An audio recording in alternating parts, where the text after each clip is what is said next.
Welcome to the 700 Club and happy Juneteenth to all our viewers. It's a wonderful day to celebrate the end of slavery in the United States.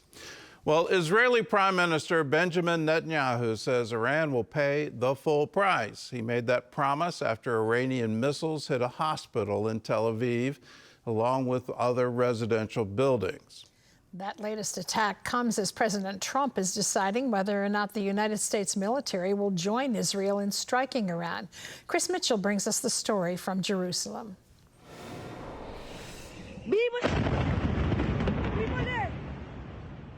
The Soroka Hospital in Beersheva took a direct hit. One of the doctors there stated, "Just yesterday, we evacuated the old surgical building that took a direct hit today. It's a great miracle." As Israeli Defense Minister Israel Katz put it, these are the most severe kinds of war crimes, and Khamenei will be held accountable for his crimes. Katz described Israel's new goal, destabilize the Ayatollah regime. Meanwhile, in Washington, President Trump has approved the Iran attack plans, but is holding off on giving the orders, according to the Wall Street Journal.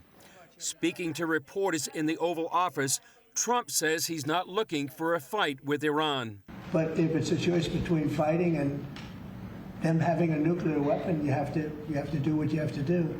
We're not looking for a ceasefire. We're looking for a total, complete victory. Again, you know what the victory is. No nuclear weapon. In an address to the nation Wednesday night, Israeli Prime Minister Benjamin Netanyahu thanked the president for standing by Israel and told Israelis the goals of the war. We've embarked on this operation to eliminate two existing threats to the state of Israel, the nuclear threat and the ballistic missile threat. We're moving step by step towards eliminating these threats. We control the skies over Tehran. We're striking the Ayatollah's regime with tremendous force. We're striking the nuclear weapons, the missiles, the headquarters, the symbols of the regime. Despite the attacks, Ayatollah Khamenei remains defiant. The Iranian nation will stand firmly against the war imposed on it, as it has done so far. It will also stand firmly against imposed peace. The Iranian nation will not surrender to anyone aiming to impose anything on it. Yet the Israel Defense Forces are now expanding their target list. During the strikes, we struck more than 20 targets around Tehran. These targets belong to the regime's military industries and security apparatus. That includes the regime's centers of power. Israeli Defense Minister Israel Katz told the Iranian people it's time to rise up and overthrow Khamenei's regime. He said symbols of power are being bombed and collapsing, from the Broadcasting Authority and soon other targets, as masses of residents flee. This is how dictatorships fall.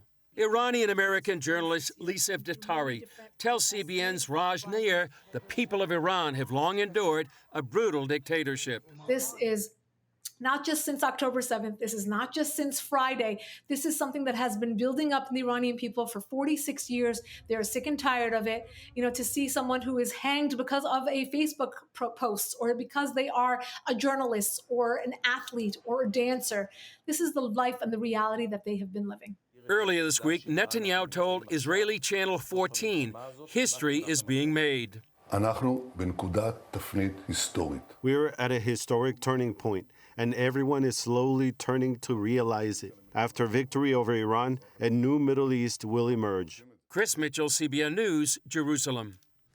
We are at an historic turning point, and if the government of Iran changes, and instead of holding on to this murderous ideology that Israel is the little Satan and it has to be wiped off the map, and America is the great Satan, and we have to be wiped off the map too.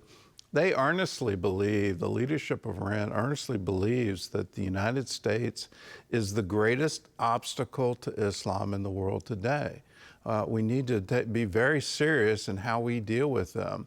And instead of kicking cans down the road, now is an historic opportunity. A window has opened to actually see this change, and change not just for the Iranian people, but the entire Middle East. What would happen in Iraq if Iran is not exporting this ideology and all of their terror? What would happen in Syria? What would happen in Lebanon? What would happen in Jordan? What would happen in Gaza if the main sponsor of terror is no longer there and the Iranian people have freedom? Freedom to wear a scarf however they want to wear it, freedom to express themselves on any platform that they want. You and I enjoy that kind of freedom, freedom of press, speech, assembly, all of those things. Iranians don't have that, and it's that freedom that is the oxygen of humanity. Cultures, civilizations thrive under that. Let's bring that to them, and let's bring it to them swiftly. Well, in the meantime, Iran is continuing to launch multiple strikes against Israeli cities. And CBN Israel is on the scene in your name, supporting those who have endured terrible tragedy. Here's how you are helping to bring much-needed relief. Since the onset of the conflict with Iran, Israel has faced relentless attacks, leaving communities devastated by destruction and despair. In Bat Yam, a coastal city south of Tel Aviv, an Iranian missile obliterated a residential building, displacing hundreds of residents. The building was shaking. I was holding the door shut, and it felt like the door would fly out. CBN Israel's Nicole Janzazayan reports from the heart of Bat Yam, where the strike's impact lingers. It was here that an Iranian missile made a direct impact to a building right here, destroying that building, shaving off the building next to it, and destroying, making unlivable several buildings all around this area for blocks. CBN Israel's Roberto Torres Cedillo is also on the ground, speaking with survivors about the aid coming in. Today, a bus is leaving Bat Yam to Netanya to take the elderly, to take Holocaust survivors and those with disabilities to a safe place, to a shelter, and to house them at a hotel. In the wake of the attack, CBN Israel has launched a trauma hotline, offering counseling and hope to those reeling from loss.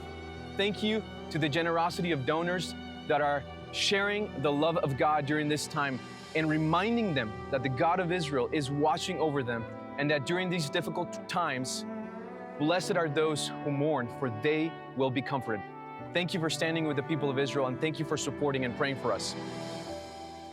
And thanks to you, if you're a member of the 700 Club, you're part of that relief. If you want to give a designated gift to CBN Israel and to help the people, the civilians in Israel who are suffering under these rocket attacks, we're providing free housing for them, the ability to have plenty of food, all that they need in order to make it through. We're also working with the Israeli Trauma Coalition, providing trauma counseling. We're training first responders how to recognize traumatic response to events and how to make sure people get the help that they need to make it through.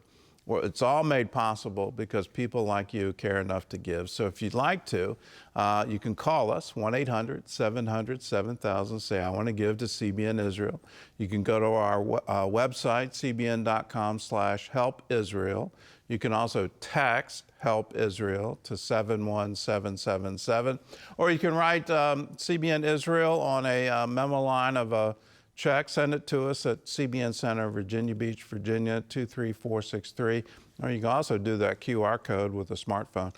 Any way you want to do it now, and let's be there to support Israel and to support her most vulnerable populations, her elderly, the Holocaust survivors, those who don't have employment, and how can we make sure that they're sheltered and they have what they need to make it through this war. Do it now, 1-800-700-7000.